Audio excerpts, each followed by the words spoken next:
കേരളം പൊരുതുന്ന ആശമാരോടൊപ്പമാണെന്ന് പ്രഖ്യാപിച്ച് സെക്രട്ടേറിയറ്റിന് മുന്നിൽ പൗരസാഗരം സംഘടിപ്പിച്ചു. എഴുത്തുകാരും മനുഷ്യാവകാശ പ്രവർത്തകരുമടക്കം നൂറുകണക്കിന് ആളുകൾ പൗരസംഗമത്തിൽ പങ്കെടുത്തു. ആയിരക്കണക്കിന് ആളുകളാണ് പൗരസംഗമത്തിൽ എത്തിയത്.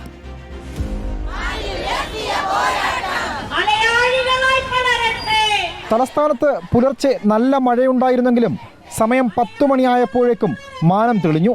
പിന്നെ സെക്രട്ടേറിയറ്റിന് മുൻവശത്തേക്ക് ആയിരക്കണക്കിന് ആളുകൾ ഒഴുകിയെത്തുന്ന കാഴ്ചയാണ് കണ്ടത്.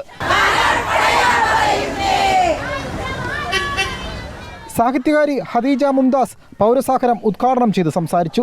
സമരം വിജയം കാണാതെ ആശാപ്രവർത്തകർ പിന്മാറരുതെന്ന് അവർ നിർദ്ദേശിച്ചു. സർക്കാരിനെ താഴെയിറക്കാൻ വിമോചന സമരമാണ് ആശാപ്രവർത്തകർ നടത്തുന്നതെന്ന് CPM അഖിലേന്ത്യാ ജനറൽ സെക്രട്ടറി MA ബേബി നടത്തിയ പ്രസ്താവന പൗരസാഗരത്തിൽ കടുത്ത വിമർശനത്തിന് ഇടയാക്കി. അവകാശങ്ങൾ നേടിയെടുക്കാനുള്ള വിമോചന സമരമാണ് നടത്തുന്നതെന്ന് MA ബിന്ദു വ്യക്തമാക്കി. ഞങ്ങൾക്ക് പറയാനുള്ളത് ഇതൊരു വിമോചന സമരം തന്നെയാണ്. സഖാവ് MA ബേബിയും അദ്ദേഹത്തിന്റെ പ്രസ്ഥാനവും അദ്ദേഹത്തിന്റെ മന്ത്രിസഭയും കാണുന്നത് പോലെയുള്ള ഒരു വിമോചന സമരമല്ല. ആയിരക്കണക്കിന് ആളുകൾ പങ്കെടുത്ത പൗരസാഗരത്തിൽ കേരള ജനതയുടെ ജനാധിപത്യപരമായ നിലനിൽപ്പിനായുള്ള പോരാട്ടത്തെ പൂർണ്ണ വിജയത്തിലെത്തിക്കുമെന്ന് പ്രതിജ്ഞ ചെയ്തു. റിപ്പോർട്ടർ, തിരുവനന്തപുരം.